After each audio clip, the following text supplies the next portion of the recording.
1월 7일 맥체인 성경 해설입니다. 창세기 7장은 심판과 구원이 반드시 있음을 보여줍니다. 노아 시대의 홍수로 악한 인간들을 심판하신 하나님은 종말에도 반드시 심판하실 것입니다. 또한 노아 시대에 방주 안에 있는 노아와 그 가족들을 구원하신 하나님은 종말에도 예수 그리스도 안에 있는 자들을 반드시 구원하실 것입니다. 종말을 바라보는 신자가 이 땅에서 할 일은 노아처럼 순종하는 것입니다. 믿음을 가지고 순종하는 자를 통해 하나님께서는 구원의 역사를 이루어 가십니다. 에스라 7장부터는 성전 중심의 종교개혁이 나옵니다. 아론의 16대 손 에스라가 종교개혁을 주도하고 있습니다. 그는 율법에 익숙한 학자였으며 하나님의 도우심으로 왕에게 구하는 것은 다 받는 자였습니다.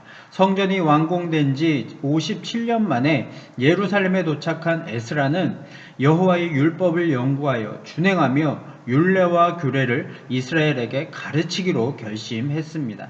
아닥사스다 왕은 당시 이스라엘에게 사용했던 정책대로 민족 종교를 장려하는 조서를 같이 보냈습니다.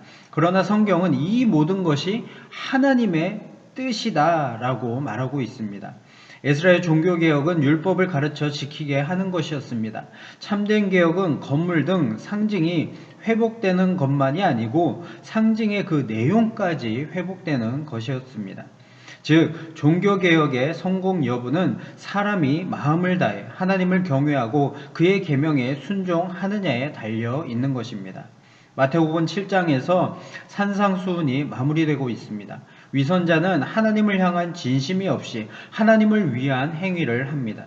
입으로는 신앙 언어를 남발하고 행위로는 종교 활동을 벌이지만 삶에는 선한 열매가 없다는 점입니다. 참된 순종이 없습니다.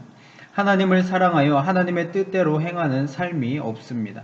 심판과 구원이 이루어지는 날에 위선자는 불법을 행하는 자들아 내게서 떠나가라 라는 말을 듣게 될 것입니다. 그러므로 오늘 우리의 마음과 삶이 반석 위에 있는지를 점검하는 것은 결코 하찮은 일이 아닙니다. 사도행전 7장은 스데반이 설교한 후 순교당하는 일을 기록합니다. 스데반은 구속사적인 설교를 합니다. 아브라함, 야곱, 모세, 다윗, 솔로몬 등의 인물과 할례, 홍해, 광야, 성전 등의 상징을 통하여서 참된 의인 예수님을 전하고 있습니다. 또한 목이 곧고 마음과 귀에 할례를 받지 못한 조상들처럼 지금 유대인들도 성령을 거스르고 있다라고 지적합니다. 스데반의 설교는 유대인들을 분노하게 했습니다. 그들은 마음과 귀를 열어 복음을 듣는 대신 귀를 닫고 돌을 들어서 스데반을 죽이기로 했습니다. 그 자리에서 심판과 구원이 일어났는데 세상 나라에서 심판받은 스데반이 하나님 나라에서는 환영을 받은 것입니다. 그리고 마지막 날에는 정확히 그 반대로 심판과 구원이 일어날 것입니다.